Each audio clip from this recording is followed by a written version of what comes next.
Hi there, and welcome to Smashers as Pokémon, Part 4, where, once again, we're turning Smash characters into Pokémon. Of course, all of these are subjective opinions, and if you have your own, feel free to leave them in the comments below.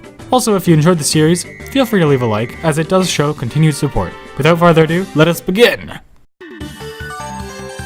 R.O.B! R.O.B, or R.O.B, is a bit of an oddball. He's no slouch, however. Never underestimate robots. He's a steel-electric type because he's a robot made of, presumably, steel and electricity. His abilities are levitate and sturdy, as he's got the ability to hover easily, as shown in Subspace Emissary, as well as his recovery. Sturdy is there for more of a general purpose. However, I'm sure that R.O.B is quite sturdy, and I also assume that as a robot, he should be built for more defensive purposes. His stats are mostly balanced the whole way through, mostly peaking at special attack because of his powerful lasers and fuel-using attacks, such as his down air, his back air, or his up smash. His speed is quite low, however, meaning he's going to have a rough time against faster characters that overwhelm him. Ness! In all honesty, this part was harder to make than any other, because a lot of these characters are hard to decide, in terms of stats, typing, and abilities. However, after doing a ton of research, I realized that Ness would be a psychic type. I gave him the abilities Regenerator and Telepathy, which reflect his abilities to heal and Earthbound, as well as some of his telepathic abilities. Regenerator might also reference his down special attack. His stats are actually pretty well balanced, and luckily I had some reference to go off, being that Earthbound is an RPG, where he is the most balanced character, more or less, in the group. I noticed that his health was higher than most in the group, and I also gave some creative liberties to buff his special abilities since he's a psychic character. In Smash, Ness isn't that quick, so his speed isn't the best. Once again, faster characters can easily overwhelm him. Captain Falcon!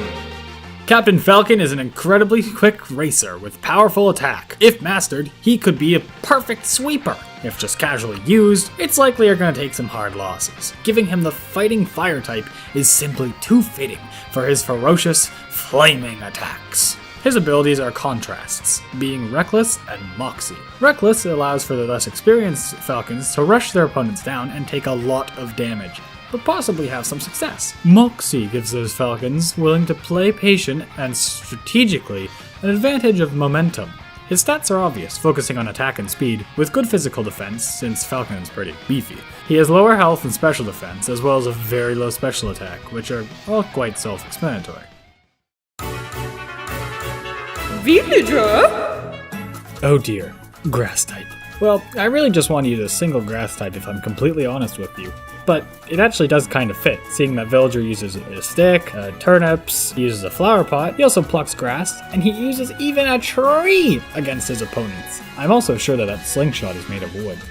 The normal typing is there because, similar to Mr. Game & Watch or Duck Hunt, he's just a regular character. Outside of Smash, he really doesn't have anything going for him. However, sticking to what he does have in Smash, he does have some decent physical attack, not bad speed, and all around, alright stats. His abilities are Prankster and Merciless, which seem fitting for a child like this one. He seems like he'd just love to mess with his opponents using Prankster. Merciless is there because you know it's Villager.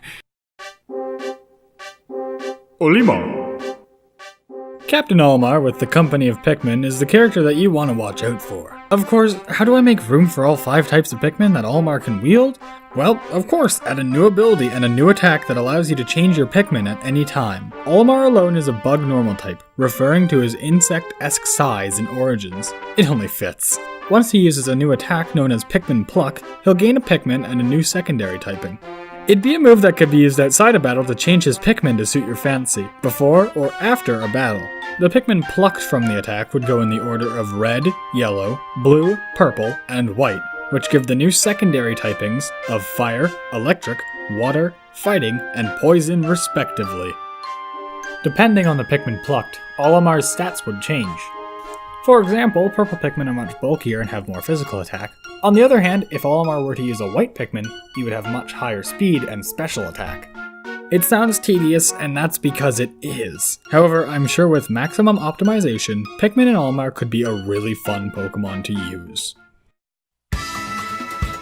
Wii Fit Trainer! Wii Fit Trainer is an arbitrary choice for a Smash character. However, we don't ignore anyone on our lists. She's been given the Fighting Fairy type, which fits her determined and positive personality very well. She salutes the sun and works towards maintaining a healthy body. The typing is just too perfect. Her abilities are Clear Body and Vital Spirit. Clear Body is a more peculiar choice, however, it does kind of fit. For some reason, I've always considered her like a mannequin of sorts. I don't feel like that skin on her body. I'm sure that even the scariest face from a Tyranitar wouldn't slow her down. Vital Spirit is her other ability. Because as a terrifying mannequin trainer, she never sleeps. Her stats mostly focus on physical attack and defense, as well as a healthy health bar. Shulk! Shulk is a character I was a bit more conflicted about actually making, since he's much more complex than most people would ever imagine.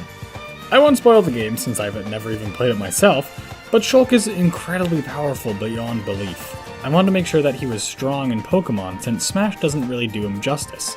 Despite having a very high base stat total, his stats overall are quite balanced. Only really lacking in speed and special attack, honestly. His grand and unique ability are the Monado Arts, which allow him to choose a stat to boost at the end of each turn. It'd be a quick menu and an ability animation as usual, but it's definitely unique. His typing is pure Psychic because of the Monado. It seems to have quite a bit of magic behind it, and I'm sure that it would make Shulk a more physical psychic attacker than anything else. Dr. Mario! Dr. Mario is surprisingly difficult to turn into a Pokemon. He's normal, but uses electricity and pills, and it's like, what do I give him? But nevertheless, I think I hit an equal measure that'll probably hurt him more than anything, but that's okay. Nobody uses Dr. Mario anyways.